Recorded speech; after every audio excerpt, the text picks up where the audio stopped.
Jasmine Crockett just made the biggest mistake of her political career. She directly attacked Karoline Leavitt on live television. Big mistake. Leavitt fired back. Congresswoman Crockett, explain those internal emails and the controversial funds tied to your campaign. What happens next could ruin her reputation forever. Hit the like button because you're about to witness a political takedown of epic proportions. A secret whistleblower claims to have an internal recording that will be revealed, and everyone will have to listen. Jasmine Crockett thought she was untouchable. She was wrong. When you attack someone with receipts and evidence, be prepared to face the truth. This story is bigger than many past political scandals.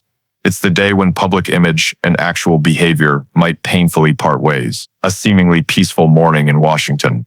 But in the next few hours, everything will change. What unfolds in today's hearing could force all of American politics to take a hard look at itself. The hearing room was deathly silent, with only the harsh glare of camera lights and the soft tapping of reporters' keyboards waiting in anticipation. Jasmine Crockett sat upright, eyes locked on her opponent, the microphone in front of her glowing. Without mincing words, she launched into her attack. Karoline Leavitt, you're nothing but a mouthpiece for Trump. A young face covering up blatant violations, from politics to law. Today, you'll have to answer for your lack of transparency and actions beyond the law. Crockett's voice was sharp, relentless, as if she aimed to end the fight in the first few minutes. But across from her, Karoline Leavitt didn't flinch. She jotted notes slowly in her notebook, occasionally glancing up at Crockett with a calm gaze and a smile so slight it almost felt provocative. The scene made the room's atmosphere taut as a bowstring. Crockett began to frown, clearly irritated by the silence and that smile. She expected to see confusion, anxiety, or even defensiveness, but all she got was cold composure. The crowd behind whispered.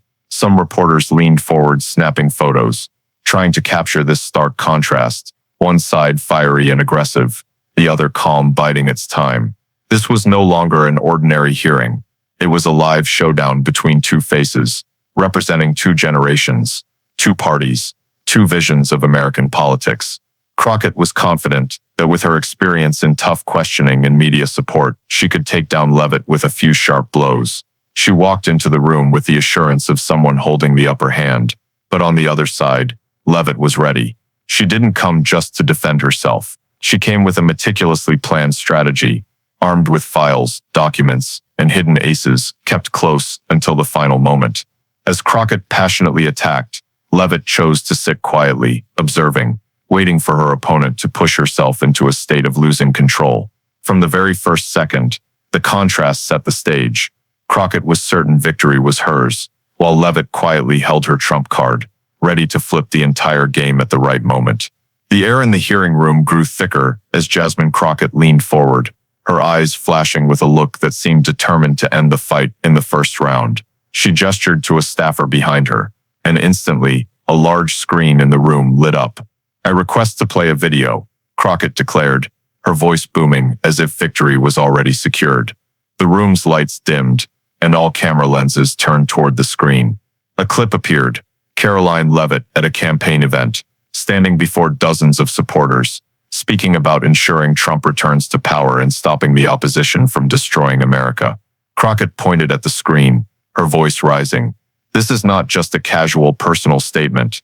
It's clear evidence that you've used your position as White House spokesperson to engage in partisan political activity. You've crossed the line between public servant duties and campaign advocacy. You've broken the law, and you owe the public an explanation. The room erupted in murmurs. Hisses and jeers came from Leavitt's detractors, while reporters surged forward, cameras flashing to capture every detail of her face. C-SPAN zoomed in, focusing on Leavitt's eyes, as if waiting for the moment she'd falter or lose her cool. Crockett leaned back slightly, hands clasped, her eyes brimming with satisfaction. She believed she'd landed a decisive blow, that Leavitt would stumble in her defense, that in just a few minutes, this young MAGA star would melt under the heat of media pressure. But Karoline Leavitt didn't waver. She sat poised, her right hand resting on her notebook, fingers tapping lightly in rhythm. On her lips, a faint smile, almost imperceptible but enough for the cameras to catch. As the noise in the room began to settle, Leavitt slowly brought the microphone closer. Her voice rang out, not loud, but piercing through the remaining chatter. Representative, Are you sure you want to go there? The room fell silent. Those in the back rows looked up, as if they'd just heard a subtle challenge. Reporters glanced at each other, some smirking, sensing the atmosphere was about to shift. Crockett blinked, leaning slightly toward her microphone, perhaps not believing her ears. Leavitt's words were short, just sharp enough to plant a thought in everyone's mind. She wasn't just here to defend herself. She was holding a card her opponent hadn't anticipated. What do you mean? Crockett shot back, her voice irritated, trying to maintain balance, but her frustration clear. Leavitt didn't rush to respond. She looked straight into her opponent's eyes, then lowered her gaze to flip a page in her notebook. The gesture heightened the room's tension, as everyone sensed something serious was about to be revealed. The clip you just played, Leavitt said after a brief pause, was taken from a public event, live-streamed and archived openly online. Anyone can access and watch the full version. What's interesting is that you chose 15 seconds from a nearly 20-minute speech. Representative, I think that says more about how you operate than it does about me. Murmurs rose again, this time less unified in Crockett's favor. Some reporters shook their heads, typing furiously, capturing Leavitt's every word. Her response was too calm, too precise, dulling the impact of Crockett's attack. Under the cold camera lights, Crockett bit her lips slightly, then quickly adjusted her posture, as if trying to regain control. But Leavitt wasn't done. She tilted her head, her voice lower but sharper. If we're going to talk about transparency, if we're going to discuss the limits of power, I'm happy to go all the way with you. But I must warn you, once this door opens, no one can control what comes through. I'm ready. Are you? The question hung in the air like a razor-sharp blade. The room held its breath. Some shook their heads in disbelief. Others chuckled softly, sensing the tide was turning. Crockett started to speak, but a slight tremble in her microphone revealed Leavitt wasn't finished. You want to play the game of showing videos and evidence? I hope you're prepared, because I've brought some clips and documents I believe the audience will want to see. The crowd erupted in louder murmurs. A few senators in the back stood up, exchanging wary glances. The media swung their lenses toward Leavitt's hands, waiting for the moment she'd reveal her trump card. Crockett sat rigid, a flicker of fear in her mind that she'd underestimated her opponent. The initial confidence, the feeling she'd easily crush this political rookie, was now under siege. This was the first turning point of the hearing. From a position of complete dominance, Crockett was no longer in full control. Karoline Leavitt, with one concise statement, had tilted the room in her favor, signaling that her counterattack was only beginning. The hearing room buzzed with murmurs after Leavitt's challenge. Crockett tried to maintain her tough facade, but Leavitt's icy stare signaled she was done sitting quietly. Leavitt gently flipped back to a page in her notebook, marked with a yellow tab. She looked up, microphone on, her voice steady and clear. Representative Crockett, you want to talk about transparency? Great. Let's talk straight about the funding in your own campaign. Specifically, the $75,000 from a PAC called Future Texas Forward. The room fell silent. That PAC's name wasn't unfamiliar, previously flagged by the press for ties to questionable financial lobbying groups. Crockett flinched slightly but quickly leaned back, arms crossed, her voice sharp. Baseless accusations. That PAC was certified as legal by the Federal Election Commission. You're just trying to deflect. Leavitt smiled, not responding immediately. She pulled out a thin stack of papers, placing them before her, fingers gliding over the pages. I'd like to read from a public document filed with the FEC on March 14th last year. The $75,000 you received from Future Texas Forward came from two shell companies in Delaware, both managed by the same financial group. That group was later found to be linked to funneling money from foreign lobbyists. Murmurs erupted again, mixed with gasps and astonished whistles.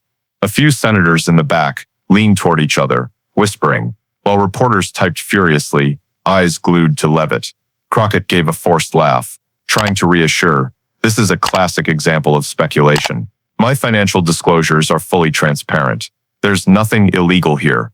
Leavitt looked up, her eyes cutting like a blade. Transparent. Did you not promise to return any donations with questionable origins? So why does that $75,000 still appear in your financial reports, with no sign of being returned? I'm not speculating, Representative. I'm reading from public records. The room seemed to hold its breath. Cameras swung to Crockett, capturing the moment she stiffened, her hand unconsciously gripping the pen in front of her. Her voice came faster. I don't need to explain myself to a witness dodging her own legal accountability. This is irrelevant to today's hearing. Leavitt didn't raise her voice, but each word was a precise cut. On the contrary, it's directly relevant. If you, sitting here as the questioner, are receiving money from sources under investigation, what standing do you have to accuse me of transparency and integrity? The murmurs grew louder, more intense. A few ohs echoed through the room. Even a front-row reporter couldn't hold back, shaking their head and muttering. That was a clean hit. Crockett took a deep breath, trying to pivot. These smear attempts don't change the fact that you stood on a stage as a spokesperson and called for voters to elect Trump. That's a violation of the law. Leavitt set her pen down, eyes never leaving Crockett. Representative, if we're playing the public records game, I can pull out more pages. But with just this one example, I think everyone in the room understands the one loudly accusing others isn't necessarily as clean as they claim. The room fell into a heavy silence. Crockett's initial dominance was fading. The curious eyes and camera lenses now turned toward her, no longer as a commanding prosecutor, but as a defendant caught off guard. In a moment, the balance shifted. Crockett still held the microphone, but her voice no longer carried the same authority. The initiative was slipping to her younger opponent, who had just proven she didn't come empty-handed, but with enough ammunition to counter any blow. The first turning point had arrived. Jasmine Crockett no longer fully controlled the hearing. Karoline Leavitt, with a sharp, concise counterattack, had silenced the room, setting the stage for an entirely new game. The tension in the hearing room remained palpable after Karoline Leavitt's counterstrike on the funding issue. Jasmine Crockett gripped the microphone tightly, her face flushed with anger, refusing to be pushed into a defensive position. She leaned forward, her voice sharp and piercing, each word like a hammer blow. You're nothing but a MAGA propaganda tool. Your entire career revolves around parroting Trump's words, defending his lies, and turning yourself into a cheap mouthpiece for an extremist movement. Murmurs erupted instantly across the room. Crockett's supporters clapped loudly, some shouting, "That's right." But the other side jeered, with a few dissenting whistles ringing out. The media swung their lenses toward Leavitt, waiting for her reaction to the harsh personal attack. Crockett took a deep breath, eyes blazing, as if she'd just regained control. Leavitt remained still. Not a single frown, not a hint of losing her composure. She slowly flipped through a few pages in her notebook, stopping at a section marked with red ink. She scanned the room, then lowered her voice, each word clear through the microphone. "Representative, you just called me a propaganda tool. Allow me to read your own words about police and crime," statements that even the left-leaning media debated. The room went quiet, save for the rapid tapping of keyboards. Leavitt raised a sheet of paper, the camera lights highlighting every word. Her voice was cold, emotionless. "At a Dallas event last year, you said, police aren't responsible for preventing crime. They only show up after it's happened." I'm quoting verbatim. A wave of noise exploded. Some senators whispered. A few reporters looked up, exchanging surprised glances. Republican supporters chuckled, with a few loud claps echoing. Meanwhile, Crockett's face reddened, and she leaned into her microphone, cutting in. "That's out of context. I was speaking in a completely different setting, and you know it." Leavitt didn't yield, raising her head and continuing. "At that same event, you also said, our justice system isn't about punishing criminals, but addressing societal consequences. Prevention is impossible." Representative, whose tone is that? Someone representing the people, or someone excusing lawlessness? The room split in two. Crockett's supporters shouted in protest, some even standing up. Leavitt's backers cheered, clapping loudly. The noise was chaotic, more like a stadium than a congressional hearing. Cameras zoomed in on Crockett's face, flushed, eyes wide, lips trembling as she searched for a rebuttal. The image was instantly captured by photographers. A Crockett losing control, photo ready to go viral. "Don't twist my words to distort my message," Crockett shouted, her voice overpowering the microphone, causing a slight screech from the speakers. "I was talking about the need for reform, about how police need more resources, not less. You're misleading the audience." Leavitt tilted her head, her voice calm to the point of being unsettling. "Representative, those words weren't fabricated by me. They were recorded, live-streamed, and publicly archived. I'm just reading them. If you think the audience misunderstood, that's not my fault." The words landed like a bucket of cold water. The noise quieted, giving way to a heavy silence. On the screen behind, the quoted clip played again. this time the original with subtitles. Crockett's voice rang clear. Police aren't responsible for preventing crime. They only show up after it's happened. Cameras swung to Crockett at the moment she inhaled sharply, her hand gripping her documents tightly, eyes glaring at Leavitt. The media didn't miss it. On one side, a Democratic congresswoman, flushed and angry. On the other, a young spokesperson sitting calmly, hands on her papers, eyes cold. A reporter whispered. The game's turned. Crockett tried to brush it off, her voice sharp. I won't let you turn this into a political circus. This is about the truth, about your violations, not about me. Leavitt gave a slight shrug, delivering a line that shook the room. Exactly. And the truth is, you're shouting loudly to cover up that your own statements have eroded voters' trust. So who's the propaganda tool here? The response sparked a roar of applause from Leavitt's supporters. Some reporters shook their heads in amazement. Others muttered, that's the headline, while typing. Jasmine Crockett, once in command, was now straining under the pressure of Leavitt's cold, precise counterattacks. At this moment, the room and the public outside began to sense it. The balance was shifting. The hearing room still buzzed with tension after the clash over the controversial statements. Crockett, trying to shake off the embarrassment, was interrupted as Leavitt took charge, flipping to the next page in her meticulously prepared documents. The white pages, dense with text and marked with colorful sticky notes, drew reporters forward again. Everyone in the room knew Leavitt hadn't come empty-handed, and what had just happened was only the warm-up. Representative, Leavitt began, her voice steady, each word deliberate. If we're talking about transparency, this needs clarification too. I have copies of internal emails from your campaign that show, at the very least, questionable financial maneuvering. The room erupted in a wave of murmurs. Crockett sat upright, her voice sharp. That's a fabrication. There are no such emails. This is just a cheap setup to distract. Leavitt didn't react immediately. She calmly pulled out a stapled stack of papers, held them up for the cameras, and said in an even tone, fabrication. Interesting, because these emails didn't come from me. They're from public FEC records, released under the Freedom of Information Act. They have digital signatures and were verified by the regulatory agency. A few oohs rose from the audience, and reporters snapped photos rapidly, not wanting to miss a single move from Leavitt. Cameras swung to Crockett, her face flushed, eyes darting, trying to maintain her composure, but her fingers tapping nervously on the table. Leavitt continued, her voice cold. In an email dated April 22nd, your finance assistant wrote, and I quote verbatim, we can funnel this large sum through 3 smaller funds to avoid reporting thresholds, as long as we ensure the money loops back to the original PAC. Representative, do you deny this email? The murmurs erupted, and a few senators in the back exchanged uneasy glances. Crockett raised her hand, cutting in, those are just the words of an assistant, never reflecting my official directives. I'm not responsible for every email from a subordinate. Leavitt gave a slight smile, tilting her head as if applying more pressure. Is that so? Because right below that email is a reply from your own account, Jasmine Crockett, with a single line. Do it, just make sure the press doesn't catch wind. I believe everyone here can read that clearly. As soon as the words landed, the room exploded.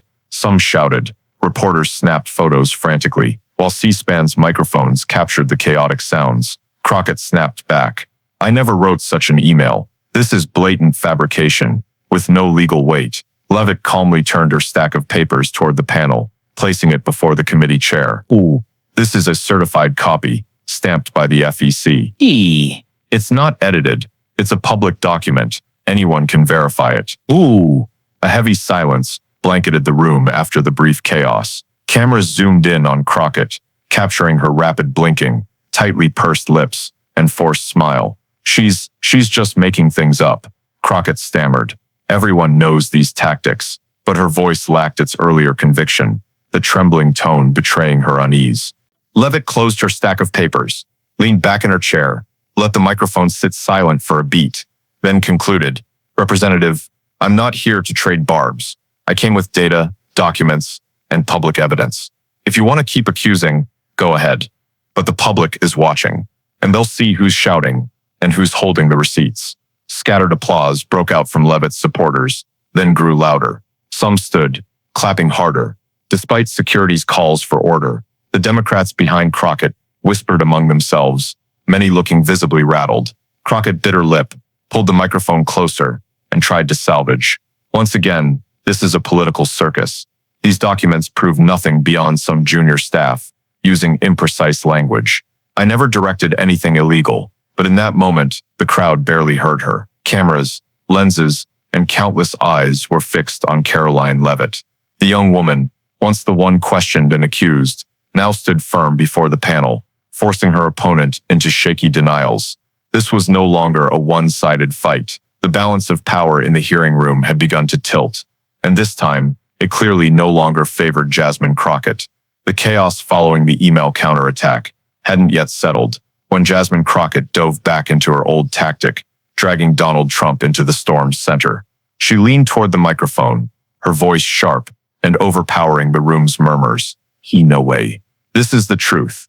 Karoline Leavitt is nothing but Donald Trump's shadow, a product of a corrupt system. She has no independent backbone.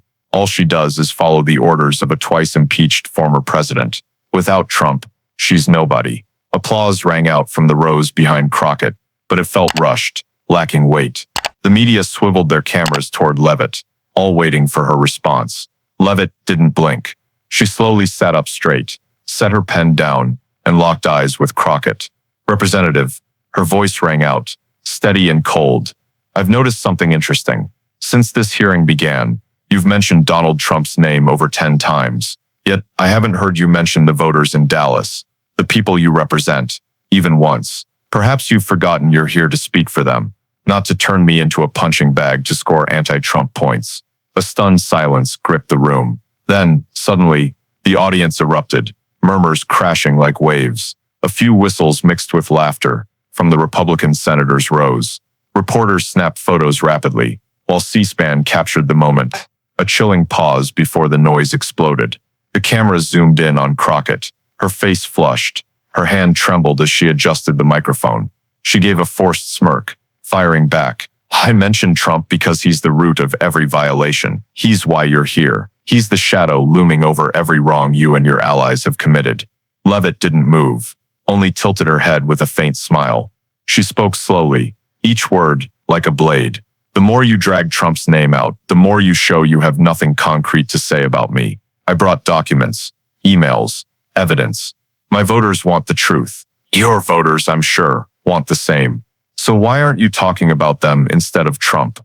The murmurs surged again, louder this time. A few Democratic senators grimaced, whispering among themselves. A TV reporter muttered, "This is going viral."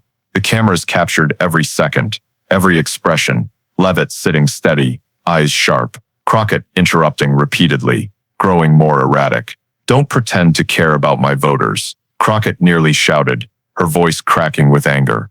"The people of Dallas know I've fought for them, stood up against injustice, but they also know you said police aren't responsible for preventing crime." Leavitt cut in, her voice not loud but clear. "They know you took controversial money from a shady PAC, and now they see you spending this entire hearing talking about a man no longer in office instead of them. That's the truth, Representative." The room exploded in murmurs. Some laughed, others shook their heads in disbelief. Cameras panned quickly, catching Crockett clenching her fist, eyes blazing, lips moving but unable to form a rebuttal. At that moment, Leavitt leaned back casually, as if fully in control of the proceedings. A reporter whispered into a live mic, "This is the moment the tide turned." Leavitt just turned Crockett's attack into evidence against her. Clean. Crockett finally snapped, trying to salvage, "You're just a scripted puppet reading lines. You think voters will choose a pawn over a real fighter?" Leavitt turned her microphone, smiled thinly, and said firmly, "If a fighter means shouting loudly without evidence, then no. The people deserve better." The words landed like the final blow of the round. The room roared with applause, mixed with protests. But the momentum had clearly shifted. Tweets and headlines were already forming in reporters' minds. Leavitt to Crockett, "You talk about Trump more than your voters." In minutes, the balance didn't just tilt slightly. The attention, admiration, and control of the room's atmosphere had fully swung to Karoline Leavitt, and Crockett, though still gripping the microphone, had lost the intangible power she thought she held. The hearing room's atmosphere was like a taut string about to snap. After Leavitt's jab at Crockett for talking more about Trump than her voters, Jasmine Crockett refused to back down. She leaned forward, eyes blazing, microphone nearly touching her lips. Her voice rang out, high and urgent, as if determined to reclaim the upper hand at all costs. Miss Leavitt, did you or did you not stand on a stage in Florida while still holding a government position and call for fundraising for a super PAC tied to Trump's campaign? Yes or no? Leavitt didn't blink. She flipped a page in her file, pulling out a sheet with an official stamp. No. This is the public schedule issued by the White House Communications Office. I appeared at the event as a spokesperson, only to discuss policy. The fundraising happened after I left the room. Here's the documentation. The room erupted. Crockett flinched slightly but pressed on, her voice rising. What about the May 12th event? Did you or did you not appear with major GOP donors in a closed room and pledge to use White House authority to secure a 2024 victory? Yes or no? Leavitt tilted her head, calmly pulling a small USB from her file and holding it up for all to see. That event was recorded by the organizers. I submitted a copy to this committee. In the video, I clearly state, I'm here in a personal capacity, not as a spokesperson. I separated my official and personal roles. The clip is public. We can play it now if you'd like. A new wave of murmurs rose. Reporters snapped photos rapidly, while technicians prepared the screen. Crockett grimaced, raising her hand. No need to play it, this is a distraction. Leavitt didn't break eye contact, saying softly, Representative, you just asked me to answer yes or no. I answered and offered evidence. If you don't want to see the evidence, that's your choice. A collective ooh echoed, making the air even heavier. Crockett bit her lip, slamming her hand on the wooden table, the sound reverberating through the microphone. I don't need you to lecture me on how to do my job. This is a hearing, not a press conference. Leavitt leaned toward her microphone, voice low and cold. Then please let me answer, instead of interrupting every time I present evidence. The room exploded in murmurs. Cameras zoomed in on Crockett's face, capturing her flushed cheeks and fiery eyes, but she didn't stop. Crockett pressed on, firing questions rapidly, as if trying to corner her opponent. Did you or did you not receive payments beyond your salary from the campaign while drawing a White House paycheck? Did you or did you not meet with oil and gas lobbyists to trade political favors? Did you or did you not hide travel expenses tied to the campaign? Leavitt let her finish the barrage. Then she flipped her file, pulling out 3 separate stacks, each marked with different colors. First question. No. Here's my public payroll and tax filings, disclosed per law, showing no external payments. Second question. I met with them, but here's the meeting transcript, fully submitted, with no political content. Third question. All travel expenses were reported, with receipts attached. These are the copies. Leavitt placed each stack on the table, methodically, like arranging chess pieces. The room fell silent for a moment, then erupted in heavy murmurs. Reporters went wild over the evidence. Not just denials, but documents, data, and proof.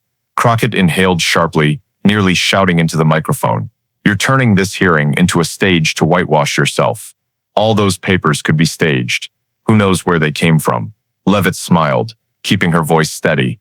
They come from the FEC, the IRS, and the Office of Government Ethics. Representative, you can verify them anytime. They're not my creations. They're public records. Soft laughter rose from some senators, followed by scattered applause from the audience. Crockett slammed her hand on the table again, the sound drowning out the others. Enough. I'm not here to listen to your stories. Leavitt tilted her head, voice even. No, you're here to hear the truth, and the truth doesn't vanish just because you don't like it. The room exploded with noise. Leavitt's supporters clapped fervently, while Crockett's backers jeered in protest. The scene was chaotic, like a primetime debate rather than a formal hearing. The media captured the priceless moment, a senator slamming the table, shouting in anger, a young spokesperson flipping through pages and answering every question with evidence in hand. Crockett tried one last push. Don't think a few numbers and papers will change the fact that you're just a mouthpiece for a liar. Leavitt responded calmly. If evidence, data, and public records can't change your view, then maybe the issue isn't the truth. It's that you don't want to accept it. The words were the round's final blow. The room roared with applause and protests, but the momentum had clearly shifted. The cameras panned back and forth, capturing every reaction. A tense Crockett, eyes darting. A calm Leavitt, with a faint smile and stacks of documents. There was no doubt the balance had fully tipped. And from that moment, in the public's eyes, Jasmine Crockett had lost her grip. While Karoline Leavitt rose as the one commanding the stage, the hearing room still echoed with applause and jeers after the heated exchange. But Karoline Leavitt didn't let the atmosphere cool. She sat up straight, gathered her documents, and slowly set her pen down, as if signaling the earlier clash was just a warm-up. After a few seconds of tactical silence, Leavitt looked up, her gaze sweeping the room before locking on Jasmine Crockett. Her voice dropped, cold and clear. "Representative, we could keep going in circles with questions about this event or that document. But one truth stands out without needing papers: how we work, how we build our careers. And, on that, the difference between you and me is night and day." The room fell silent, as if everyone leaned forward to hear more clearly. Leavitt continued, slow but certain. "For over an hour, what have you done? Attacked, labeled, shouted, called me a mouthpiece, a tool, a puppet. But not once have you brought evidence beyond clipped videos and empty accusations. Meanwhile, I sit here, flipping through files, presenting numbers, emails, public documents. I don't need to shout. I let the facts speak." Murmurs erupted instantly. Cameras panned to Crockett, her face flushed, teeth clenched, eyes flickering down to the scattered papers before her. At that moment, a photographer captured her grimace, and the image quickly passed among reporters. A tense face, starkly different from her fiery start. Leavitt paused, then raised her hand, pointing lightly toward the cameras. "The public is watching. They see you trying to rattle me with harsh tones. But what they see is the difference. I rely on evidence. You rely on anger. I rely on records. You rely on personal attacks. I have facts. You have slogans." The room erupted, some Republican senators nodding openly. The media swiveled cameras to catch Crockett's reaction. Her eyes darted left and right, avoiding Leavitt's gaze. For a moment, the image appeared on the audience screen, and the room felt the clear shift. Crockett grabbed her microphone, cutting in, "I don't need anyone to teach me how to do my job. I've fought for justice, for the people of Texas, my entire career. You can't compare a few papers to the years I've spent fighting." Leavitt blinked, gave a faint smile, and fired back. "Yes, you've fought, but let the voters look at the results. I bring data, laws, transparent records. You bring rallying clips and fiery slogans. Representative, you want to compare careers? Let's compare approaches. One relies on emotion, the other on truth, and I believe the American people know what they need more." The murmurs surged, stronger now. A few reporters couldn't hold back, muttering into mics, "Oh, that's a psychological hit." Senators behind whispered intensely, while the audience above leaned toward Leavitt, with applause mixing with cheers of agreement. Cameras kept zooming in on Crockett, her lips pursed, face etched with strain, eyes avoiding the spotlight, no longer holding the command she had at the start. Her prolonged silence only amplified the damaging image. Leavitt seized the moment, leaning toward the microphone, her voice soft but sharp as a blade. "I don't need to shout to prove I'm right. I just open the files and let people see for themselves. Representative, if your career is truly solid, you wouldn't need to yell, but you are, because you know you lack the evidence." The applause roared, louder than before. Leavitt's supporters stood, cheering, while Crockett's backers jeered but were clearly outmatched. Reporters typed frantically, some nodding to each other. They knew this moment would hit front pages by morning. Crockett finally grabbed her microphone, her voice trembling. "Yeah, I don't need to prove anything to you. My people know who I am." Leavitt didn't miss a beat, smiling thinly and saying clearly, "The people are watching, and they see you dodging." A new wave of murmurs swept the room. Cameras panned rapidly, capturing every reaction. A tense Crockett, eyes evading. A calm Leavitt, with a cold smile and precise words. There was no doubt, the balance had fully tipped, and from that moment, in the public's eyes, Jasmine Crockett had lost her grip, while Karoline Leavitt emerged as the master of the game. After landing a psychological blow that tilted the room in her favor, Karoline Leavitt didn't stop. She sat still for a few seconds, letting the applause, jeers, and lingering murmurs fade. When every eye was on her, Leavitt gently picked up another USB from her file, placed it on the table, and looked directly at the hearings chair. "Mr. Chairman, I request permission to play an internal clip. It's not a manipulated edit. but a full unedited recording from a closed meeting within Representative Crockett's campaign, sent to me by an anonymous whistleblower. This clip will show the difference between what Ms. Crockett says publicly and what she admits privately. Yeah. The room froze. Everyone sat up straight. Cameras panned to Crockett, capturing her pause, eyes wide, hand gripping her pen tightly. "This is a fabrication," she snapped, but her voice was hoarse, lacking its earlier confidence. Leavitt signaled the technician. The large screen at the back of the room lit up. A video appeared, slightly blurry from covert filming, but the audio was crystal clear. In the clip, Jasmine Crockett's unmistakable voice rang out. "Voters don't need to know everything. They just need a strong message. Details come later. If we have to dodge a few questions about finances or lobbying ties, we dodge. Our friendly media will cover for us." The room erupted in chaos. Some gasped. Others let out bitter laughs. Reporters scribbled furiously, cameras zeroing in on Crockett's face. Flushed, tense, eyes darting, lips trembling. Leavitt sat upright, eyes moving from the screen to Crockett. "Representative, is that your voice?" Crockett grabbed the microphone, stammering. I can't confirm this clip. It could be fake. It could be manipulated." Leavitt cut in. "The clip comes with metadata and was verified by an independent forensic audio expert. This is the unedited original. And more importantly, everyone in that room was part of your campaign staff. Are you calling them all liars?" A collective, "Ooh," echoed. Senators in the back exchanged tense glances. Cameras zoomed in on Crockett, her face slick with sweat, lips moving but no words forming. Leavitt didn't let up. She continued, voice steady and cold. "Miss Crockett, publicly you preach transparency, integrity, truth, but privately you admit to dodging questions, treating voters like they can be led by the nose. That's not a small discrepancy. It's a fundamental contradiction between the image you sell to the public and the reality of your campaign." Scattered applause broke out, then swelled. Reporters shook their heads, many typing frantically. TV networks flashed a ticker across live broadcasts. Leavitt plays Crockett, internal clip. Crockett tried to interject. I don't deny that it sounds like me, but context matters. I was joking with staff, not stating official policy." Leavitt shot back without hesitation. "Joking? Representative, in the clip you clearly talk about dodging financial questions, confident the media will protect you. That's not a joke. It's a strategy, and voters deserve to know." The room exploded again. This time, the applause drowned out the scattered protests. Some senators openly leaned toward Leavitt, no longer hiding their stance. Cameras caught a close-up of Crockett, wiping her face, eyes scanning for an escape. Her words came out disjointed, incoherent. "I've dedicated my life to justice.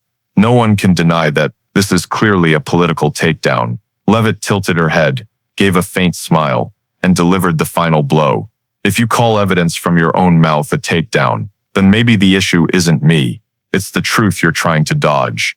A thunderous wave of applause erupted. The media sent out live updates. Crockett stumbles, unable to counter internal clip. The hashtag #caught on tape began trending on reporters' phone screens. In that moment, no one in the room doubted it. Leavitt's devastating evidence had crushed Crockett on the spot. She might still be in her seat, but the control, confidence, and untouchable aura she once believed in, all of it had vanished. The room was still reeling from the bombshell clip when Jasmine Crockett grabbed the microphone, her voice rapid and laced with anger. She clearly knew she'd lost a major round, but instead of retreating, she doubled down on a familiar path: personal attacks. "Karoline Leavitt," she nearly shouted, "you're nothing but a puppet set up to read a scripted playbook. You lack the qualifications, the real political experience, and certainly the standing to sit here facing me. All these papers, clips, and emails you're flaunting were prepared by others. Without your team behind you, you're nothing." The audience erupted in chaos, louder than ever, half cheered, rallying behind Crockett's fury, while the other half laughed mockingly, clearly seeing it as a sign of desperation. Cameras zoomed in on Crockett's face, sweat beading, eyes blazing, voice trembling. She continued, "The American people don't need a flashy young spokesperson reading lines written by powerful operatives. They need real representatives. And you, Karoline Leavitt, are not that. Leavitt sat motionless, unfazed by her opponent's outburst. She let Crockett vent until she paused to catch her breath. Only then did Leavitt lean slowly toward the microphone, her eyes icy, her voice not loud but resonant in the returning silence. I bring facts, you bring insults. The room exploded. A prolonged ooh rang out. Applause thundered. Cameras flashed relentlessly. A reporter whispered into a mic. There it is. That's the viral moment. The short, sharp, brutal line needed no further explanation. Cameras immediately zoomed in on Crockett. She blinked rapidly, face flushed, teeth clenched. She tried to cut in. That's not an answer. I'm talking about your competence, not some numbers on paper. Leavitt didn't flinch, giving a slight shrug and a half smile that carried a challenge. Representative, my competence lies in my ability to back every word with evidence. Your competence seems to lie in shouting and name-calling. One's data, the other's insults. What do you think the American people will choose? The applause roared again, longer this time. Some audience members stood, cheering like it was a live election debate. Senators in the back couldn't hold back. Some smiled, others whispered. Reporters typed furiously, knowing the phrase, I bring facts, you bring insults, would dominate headlines within hours. Crockett shouted to drown the noise. Don't twist the narrative. No one in this room thinks you're qualified to challenge me. You're a product of cheap politics, representing the decline of our democracy. Leavitt fired back instantly, her voice sharp and deliberate. If our democracy is declining, it's because of people like you. People who turn hearings into shouting matches. People who dismiss facts, dismiss truth, and keep attacking personally. I don't need to convince by yelling. I let the evidence speak for me. Cameras panned to Crockett, catching her biting her lip, eyes darting, hands slamming the table to vent her frustration. In stark contrast was Leavitt, calm face, cold voice, each word cutting deep into the air. A major newspaper reporter whispered into a phone, "This will go viral, not just because it's concise, but because it sums up the fight." Crockett shouts, Leavitt brings files. The room's atmosphere shifted entirely. The audience leaned toward Leavitt. Even those who'd been silent began nodding, whispering to each other. The applause echoed, drowning out the weak protests from Crockett's side. Crockett kept arguing.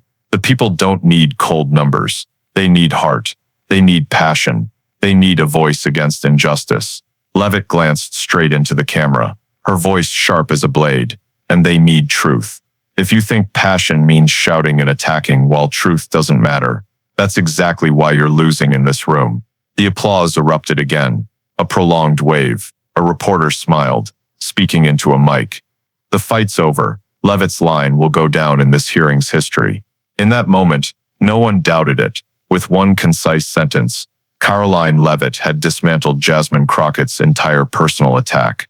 In the public's eyes, the Democratic Congresswoman was no longer the powerful questioner, but a desperate figure shouting in vain. After the I bring facts, you bring insults. Bombshell detonated in the hearing room. Karoline Leavitt didn't let her opponent catch her breath. She sat upright, eyes sharp as a blade, then pivoted abruptly. Instead of debating personalities or statements, she dragged Jasmine Crockett into her most dangerous territory, her voting record. Representative, Leavitt said, voice slow but clear, you've claimed you always stand with workers, that you vote to protect the middle class. So can you explain why, last June, you voted against a bill to reduce taxes for small businesses? The room went silent. Cameras panned to Crockett, catching her slight flinch before she quickly pulled the microphone closer. The bill included provisions favoring big corporations, not truly helping small businesses. I couldn't let corporate tycoons exploit workers' names. Leavitt cut her off, not letting her dodge. But the bill's official summary, published by the Budget Committee, clearly states 80% of tax benefits target businesses with fewer than 50 employees. Are you denying this document? Murmurs stirred, the room coming alive.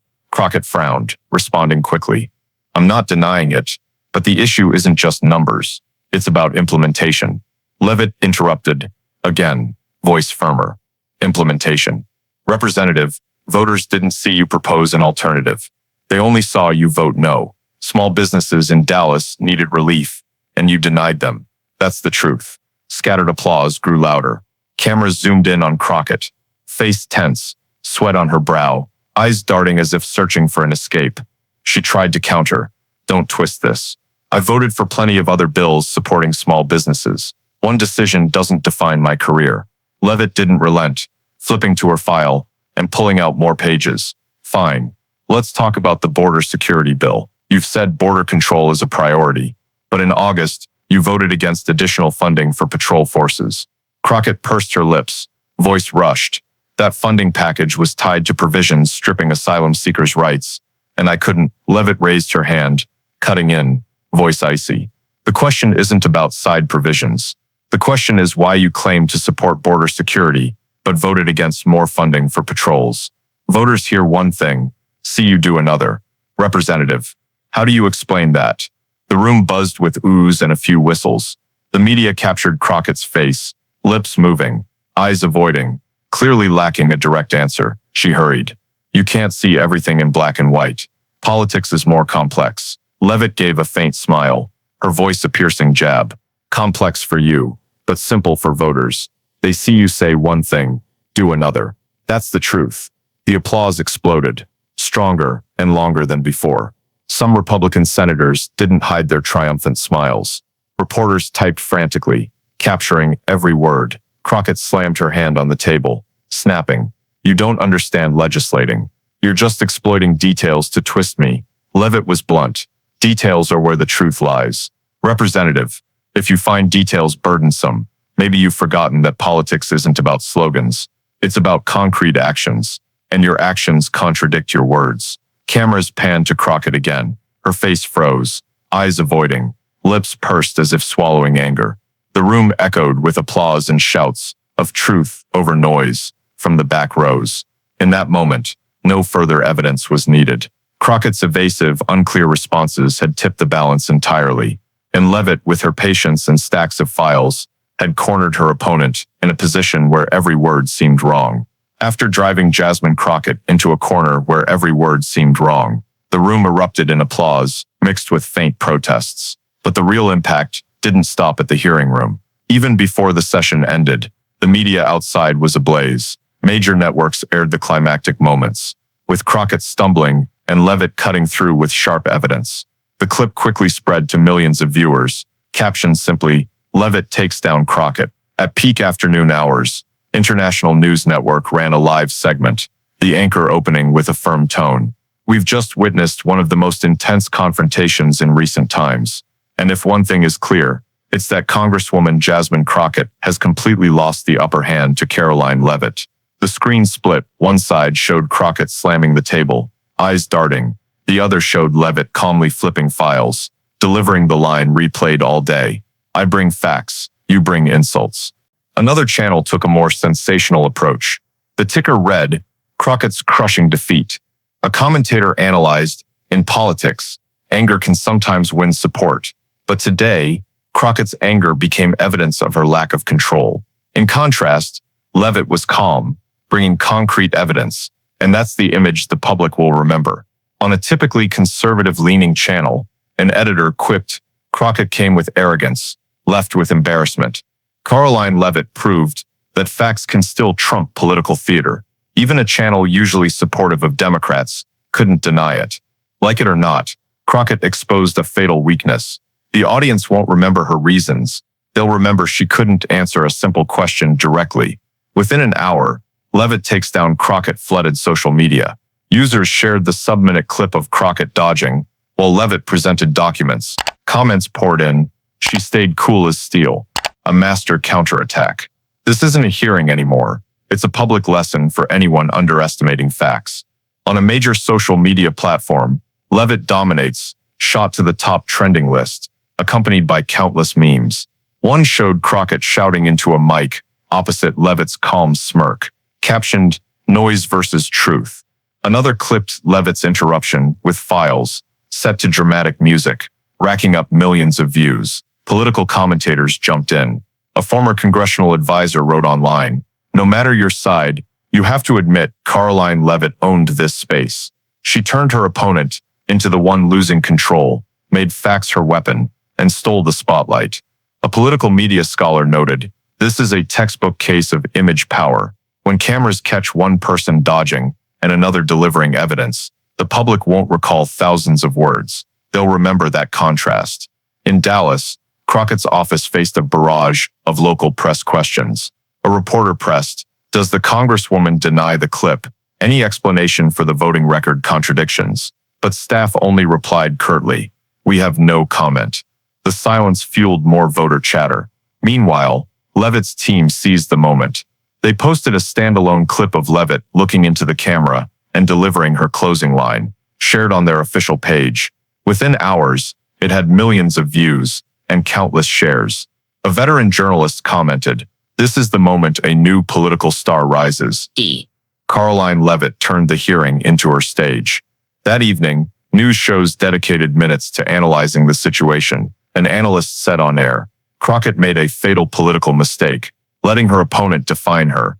Leavitt succeeded in framing Crockett as a politician who shouts without evidence. On social media, the mockery spread. One user wrote, "Maybe Crockett should have brought more files instead of more anger." Another, "Today, we saw the difference between performing and working."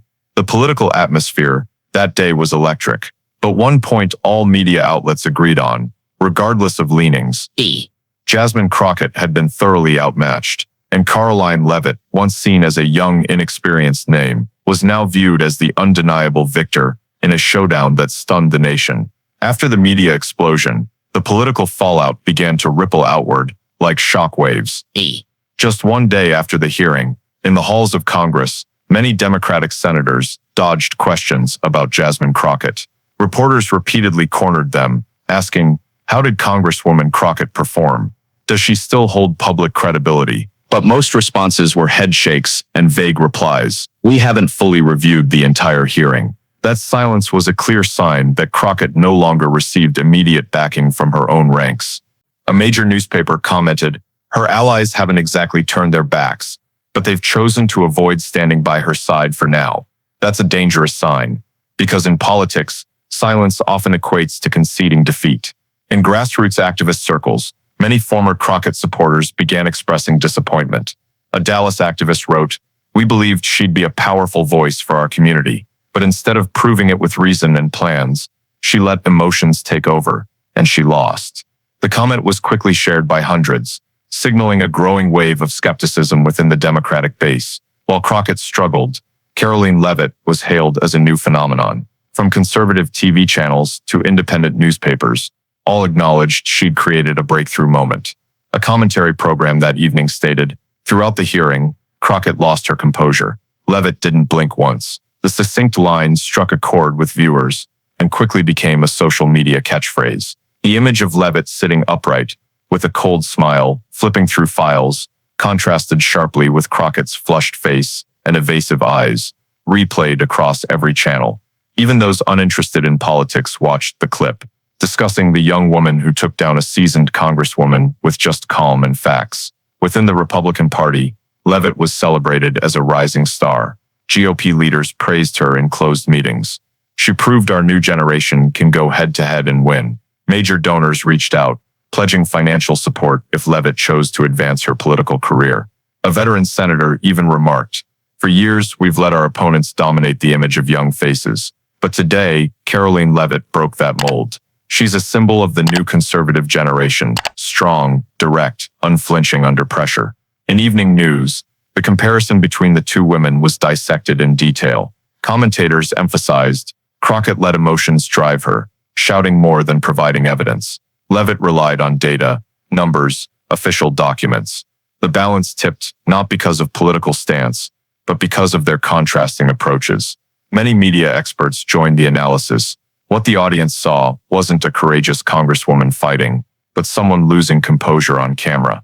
Opposite her, a young woman proved that timely silence and a stack of files outweigh 1,000 rallying cries.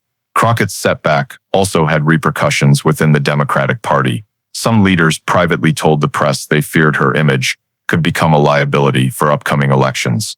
One anonymous source said, "We can't let a single hearing become a weapon for opponents to exploit." And unfortunately, Crockett just handed them that weapon. In stark contrast, Leavitt received a flood of interview requests. from national TV to late-night talk shows. Everywhere, she was introduced with the same phrase, the new star of the conservative movement. Her concise, icy responses continued to spread, reinforcing her image as a politician not easily rattled. On social media, a user wrote, "Jasmine Crockett lost her cool. Karoline Leavitt didn't blink." The line was shared hundreds of thousands of times overnight, becoming the most accurate summary of the explosive hearing. The political atmosphere in America in the days that followed was dominated by this stark contrast: the awkward silence of Democrats over Crockett's defeat versus the excitement of Republicans watching Leavitt rise as an undeniable figure. And while experts debated how long this moment would impact the landscape, no one denied that Karoline Leavitt had marked a pivotal milestone in her career, while Jasmine Crockett faced a political wound that wouldn't easily heal. Following the political aftershocks, evening analysis shows brought in experts to dissect the moment that stunned the public. Why did Karoline Leavitt decisively defeat Jasmine Crockett? Despite their different starting points, most experts converged on three pillars: meticulous preparation, near-steal emotional discipline, and a strategy of targeting the opponent's weaknesses. Alongside this was a less palatable conclusion for Crockett's supporters.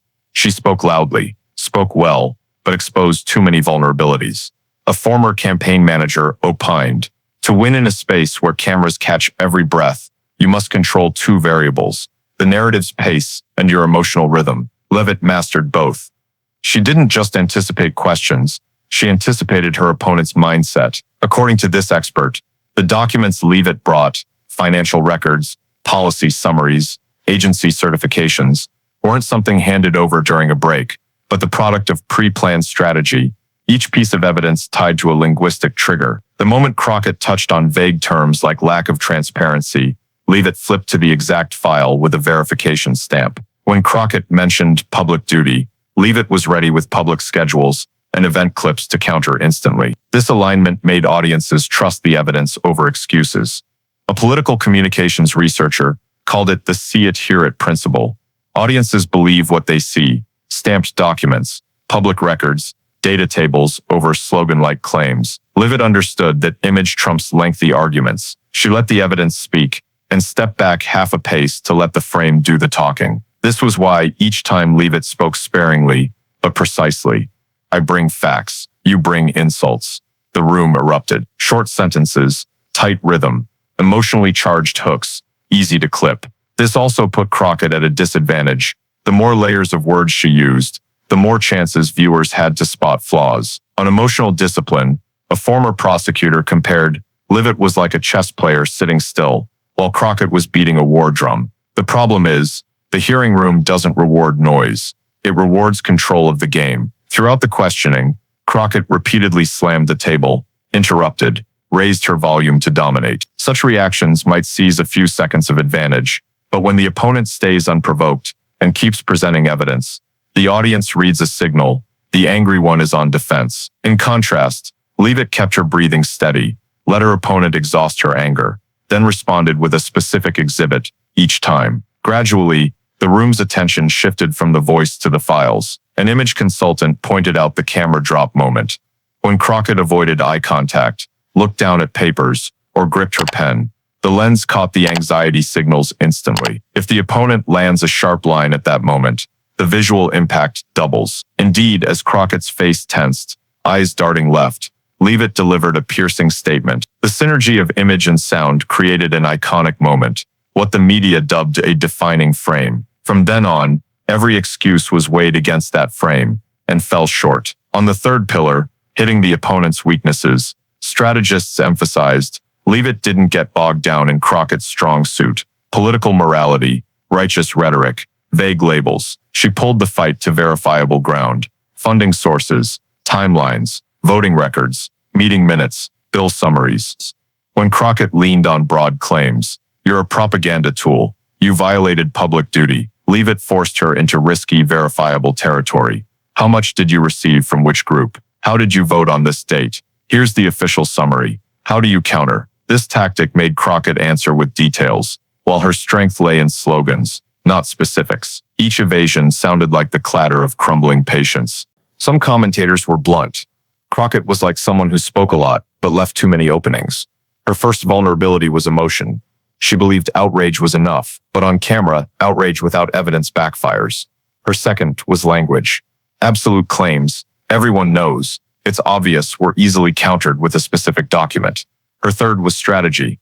Personal attacks seemed meant to rattle the opponent, but when the opponent stayed composed, the attacker looked isolated, alone with their own noise. A public debate scholar added a voter psychology angle. Viewers don't need the full picture. They need anchors for snap judgments. The hearing gave them 3 anchors favoring Leavitt. 1. A calm image. 2. Visible evidence. 3. Memorable one-liners. These combined to overpower the opponent's lengthy arguments.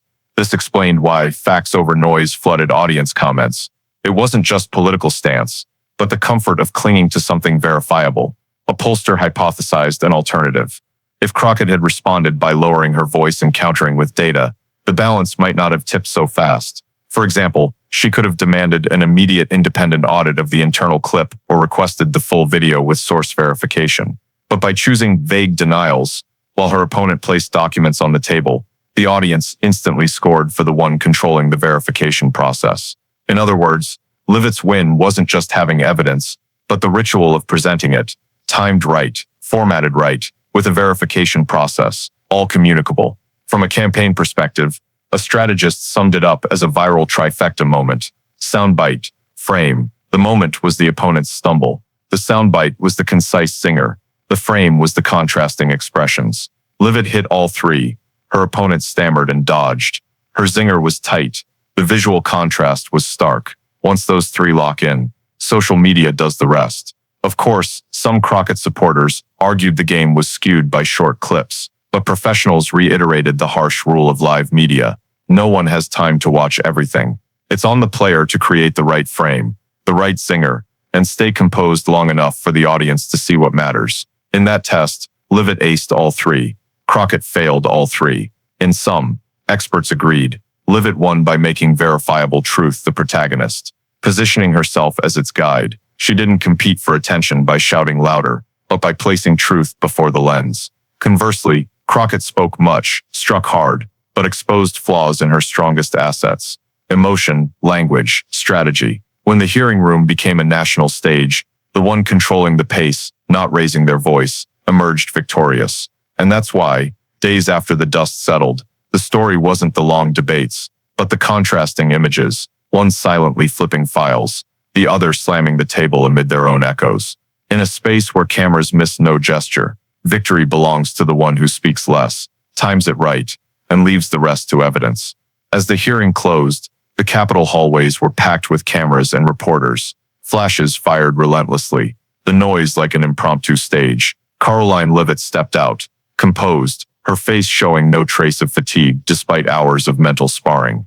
Behind her, Jasmine Crockett left the room in silence, dodging lenses, shielded by aides. The contrast became instant fodder for every evening news. One maintained unyielding poise, the other withdrew quietly. Reporters crowded, microphones raised in unison. A question rang clear.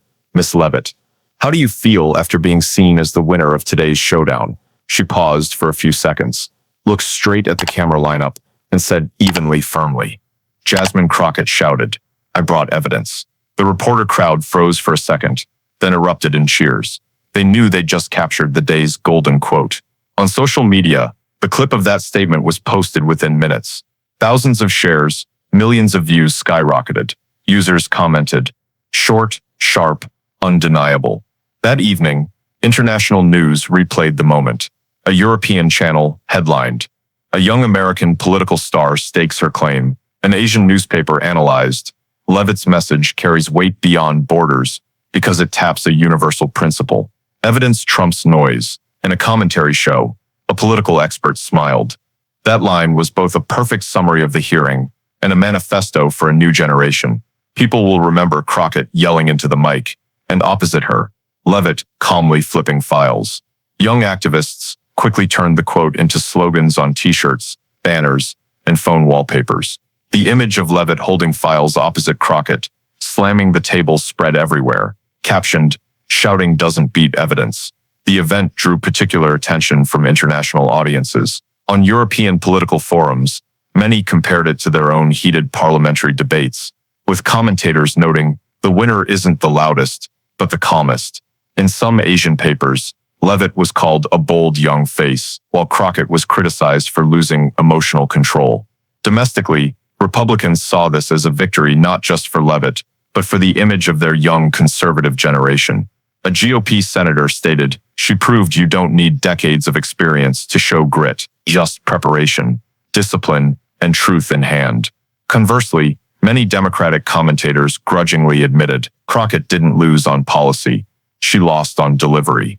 Voters won't recall what she said, only that she lost her cool while her opponent didn't. In a follow-up interview with a major network, Leavitt was asked, "Do you think this is a turning point in your political career?" She gave a slight smile.